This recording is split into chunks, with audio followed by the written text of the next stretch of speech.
Hello everyone, Incremental Revolution, where we're going to be discussing reconnecting with how we reconnect with our ecological roots. I'm Ellie Turner-Wallace from the Natural History Consortium, and I'm delighted to welcome with us today Dr. Mark Everard.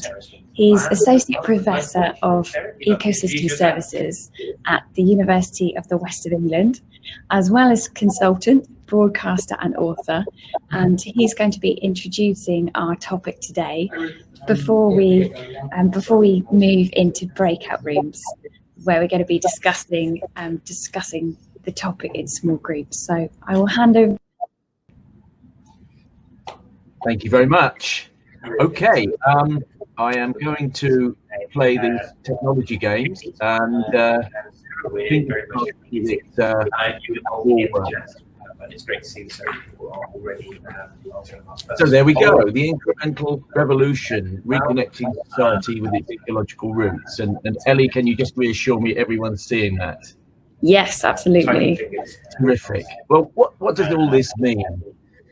There are metabolic realities to living on planet Earth. If you're a badger, you eat, you excrete solid, liquid, gas, and the wonders, the alchemy of ecosystems reconstitutes the food. It harvests energy from the sun, and the cycle goes on and on. And of course, as individuals, you might just have had your lunch, and you know that we live in this cycle.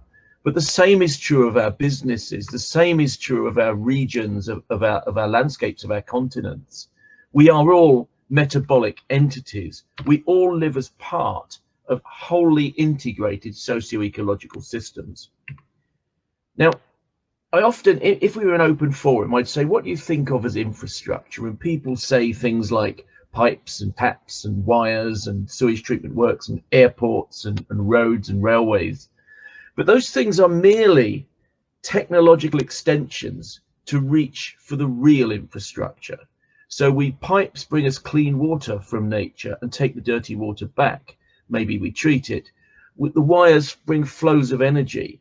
We access food produced in one place through transport infrastructure to bring to our supermarkets and then to our homes. We transport ourselves to places of refreshment, spiritual enjoyment. The real infrastructure is natural, but the market only looks at our exploitation of it. And this infrastructure term really does demonstrate that quite ably.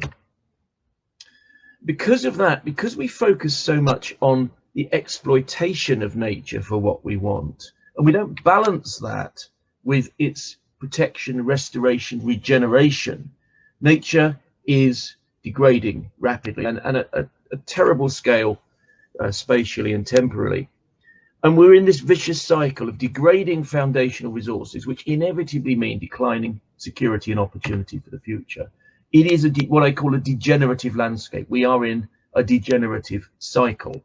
That is pretty much the post-industrial reality of humanity. So we treat the Earth's surface, soils, the seas, as places to scrape food. That's what the market values them for. Likewise, the earth crust, places to take minerals, and forestry, places for wood fiber. External to the economy and most governance systems is wildlife itself, natural beauty, water purification, hydrology, soil quality, soil renewability, carbon storage, nutrient cycling, air quality, climate regulation. And that reality applies across all policy areas. Obviously in terms of the biodiversity crisis and the climate emergency, but in terms of resource scarcities and the capacity of ecosystems to absorb and remobilize wastes, in terms of flooding of transport infrastructure in urban centers, in terms of bad air affecting our health, in terms of conflict over increasingly limited resources, and in terms of the livability of our cities. We could go on and explore those. The question is, are we mining the natural assets, inheritance, for those benefits?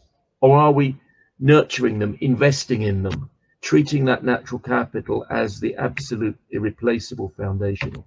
The challenge for us going forward, and our time window is short, is to invest in foundational capital, to do some of the stuff that we mainly use technocentric means to achieve currently, ignoring renewability. So putting ourselves back into a regenerative landscapes cycle, as I tend to term it. We are in bad need of rebuilding a very damaged inheritance of planetary ecosystems, to work with supportive systems rather than simply. This book of mine came out earlier this year, and it curates examples from right across the planet where we are doing an ecosystem-centered based approach. So from natural flood management to water quality protection, to save excessive treatment costs, energy, material inputs downstream.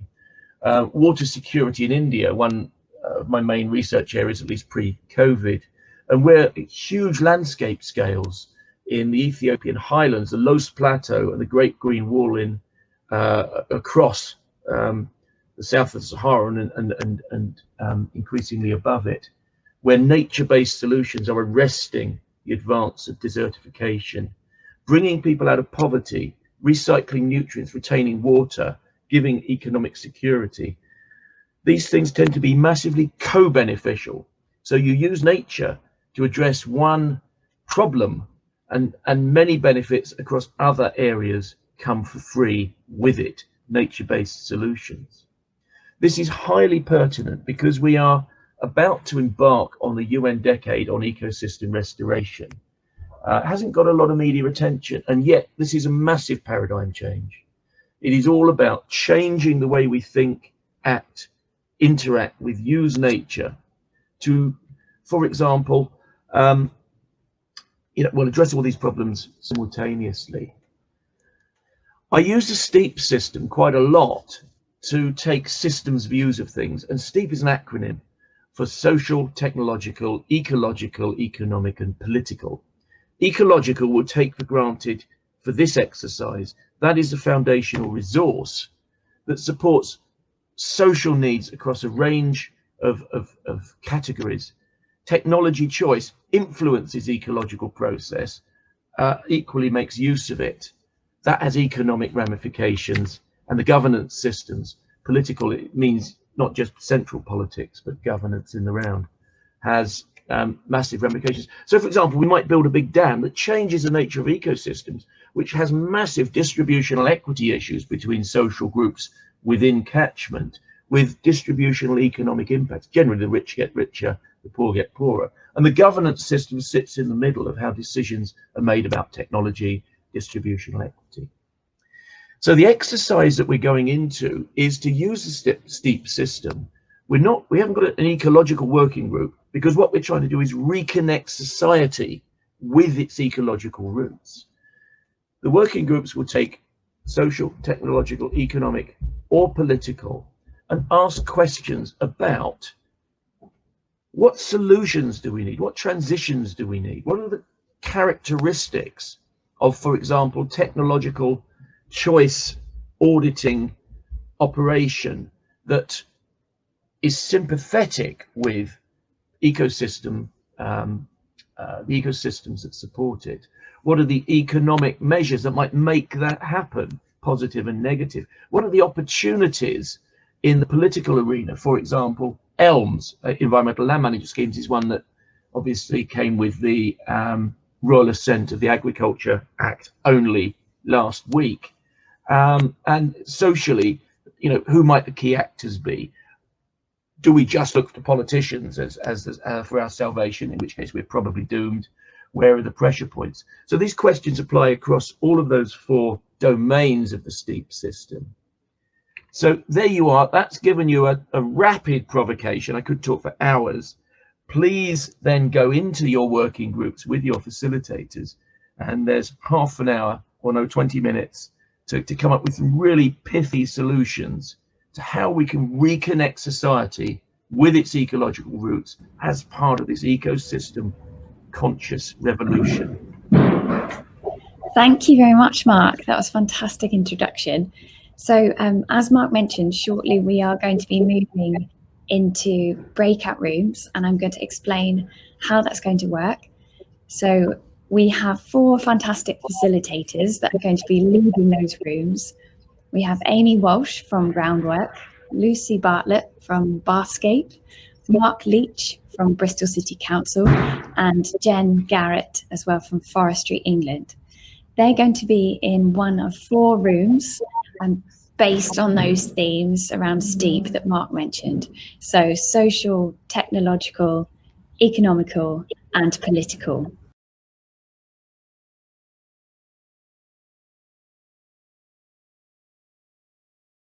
Welcome back, everyone. Hope you made it back into this room okay. We've got lots of people watching, so I hope everybody is back with us. I will hand over to you, Mark, now to kind of find out what discussions have been happening in each of the rooms. Okay, well, I mean, it's as simple as asking Amy first, as our social guru, to 2 or 3 minutes feedback from solutions from your team.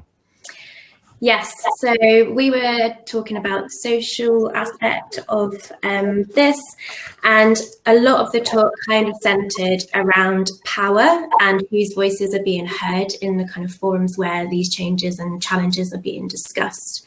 Particularly as a result of COVID, like we've really seen that lots of people already really value nature in their lives, and it's just maybe that they're not necessarily using the same languages or like the same kind of framing as like particularly the environmental or sustainability sector uses.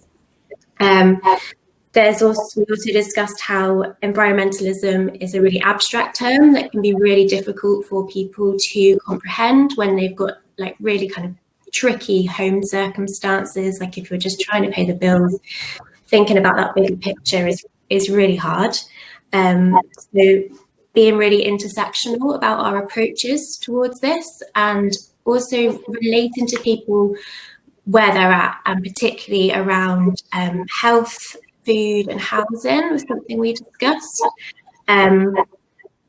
And also taking a kind of shift in the approaches that we're using to really focus around participatory action or co-design with communities. We had some brilliant examples of some of this work. So Sarah has been doing doing a bid to do some research around actually understanding how different kind of communities and groups talk about these kind of things in their kind of own languages or their own framing. And her research is all going to be around participatory action there. And Lindsay has done some work in London with a community around air pollution, and found that actually those kind of links there with people's personal health made it much easier to have those conversations, because it was much more tangible thing to talk about, because it has a direct impact on their family and they can really understand that. And in her project there, she's really focusing on trying to empower those communities to create the change that is relevant in their context to them. So like by providing funding and training and creating those spaces for those ideas to come about to create that change. And one final point, sorry, I might be running over. Lancashire Wildlife Trust had just released some findings from their reports that they did around the change in relationships with nature due to COVID. And 99% of the 2,000 people who responded said that nature connection was really important to them during lockdown, and several people kind of told them stories about how it saved their lives, which I don't think is surprising, but really good to understand that. Fabulous, thank you, Amy. Let's move straight on, because time's tight, to Lucy, please, to tell us the technological solutions, or there you go for it. Well, rather optimistically, I think our group felt that quite a lot of the technological solutions for some of the regeneration that's needed already exist, particularly around energy and transport and green chemistry. And actually what needs to happen is organisations and companies selling us those things rather than the bad alternatives. And that will take some political and social pressure to do that, and regulations. However, the technologies are already there. And then at a smaller, more micro level, that there's a lot of there's a lot of apps and websites and things like that that encourage behaviour change, but we did acknowledge that the knowledge of those things doesn't always lead to behaviour change. But that actually what this year's shown us is that people embrace technology really quickly and easily when they're forced to, and then they get really good at it when they practice it a lot. And I think we've all learnt that this year, and that is perhaps something that will continue. Thank you.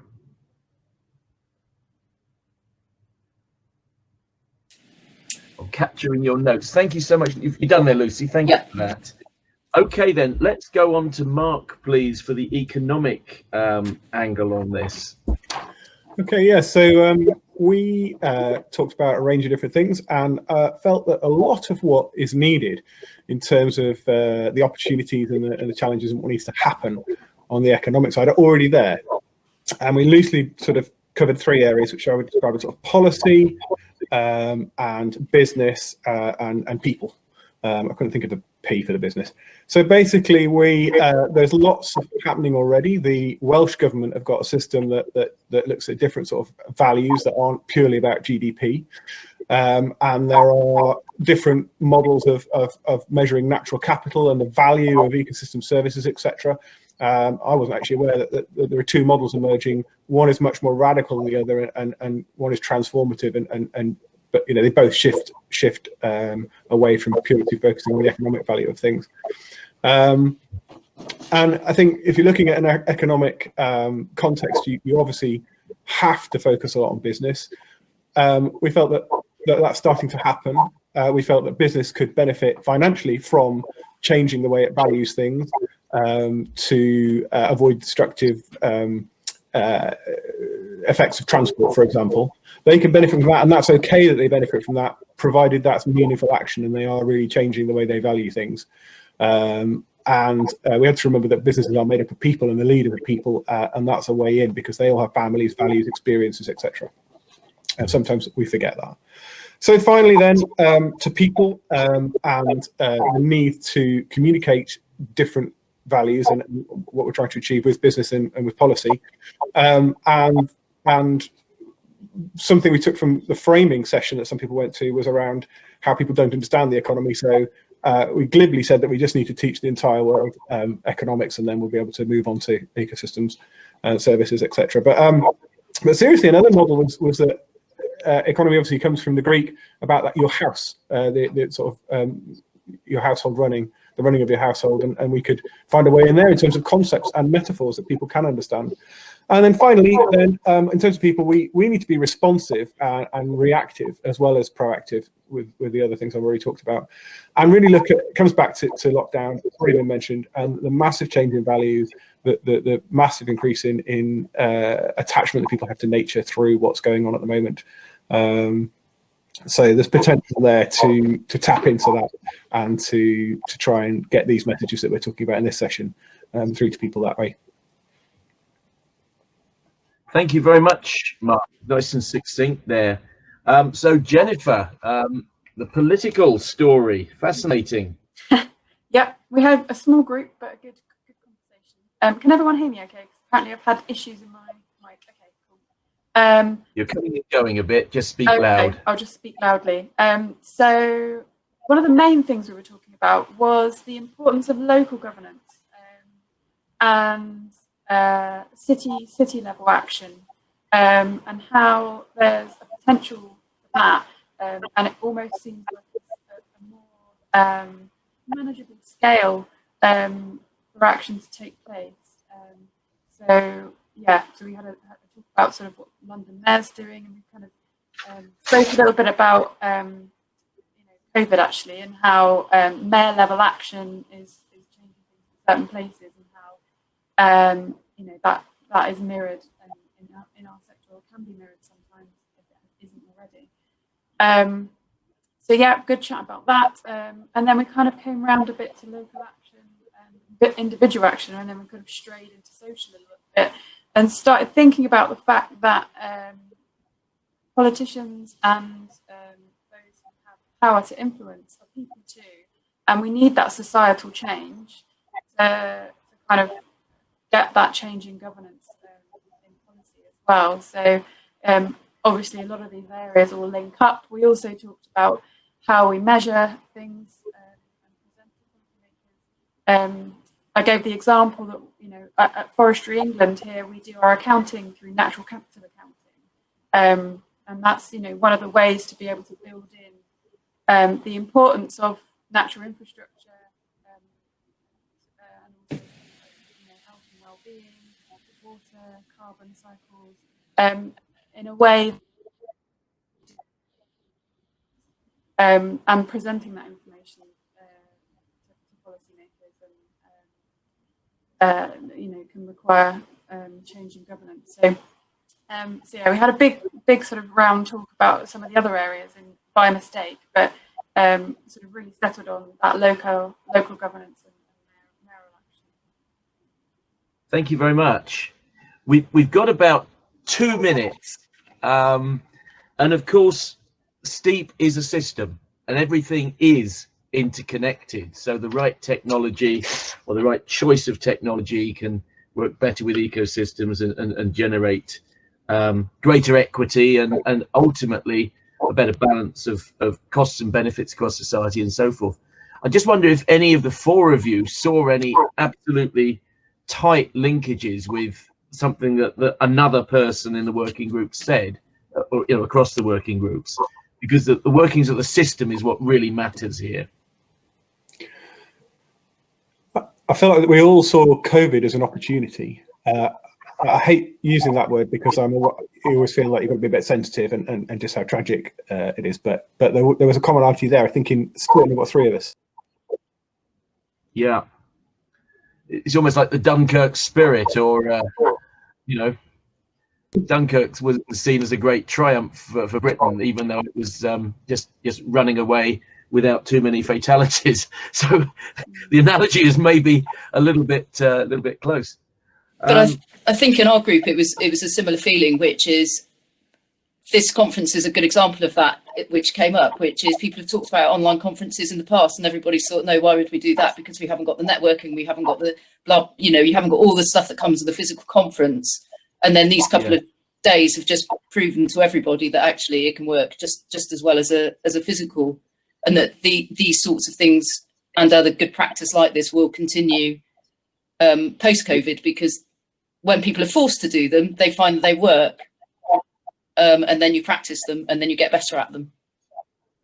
Yes, it's quite funny that you know, even before the millennium, that, you know, well, actually going back to the 90s, the idea of the cyber cottage, for those old enough to remember that, you know, we'd all be virtual, and yet our old habits and our wish to drink beer with our friends and whatever meant that it only took something like this to realize, you know, what was a well-formed vision, you know, 30 years ago. So the barriers are often, you know, quite lateral, quite not where we might find them, expect to find them. Ellie, are we doing for time? We're about there, aren't we? Afraid we need to wrap up now. Thank you so much for leading the conversation, Mark, and thank you to our facilitators too, to Amy, Mark, Jennifer and Lucy as well, and thank you for everyone that's taken part in those discussions and that has been posting in the chat as well. This is the only session at Communicate where we have breakout rooms, so be really interested to hear how it's worked for you, if you've found it beneficial, and if it's something you'd like to see more of. But thank you. I'd also like, if anyone wants to communicate more insights, thoughts, web links, reports, papers, please get them to me somehow, because, you know, this is all about brokering a real change in the world, and, you know, the more we can do pragmatically after this, the better. Thank you very much, everyone. Enjoy the rest of the conference. Thank you. Thank you. Bye. Thank you.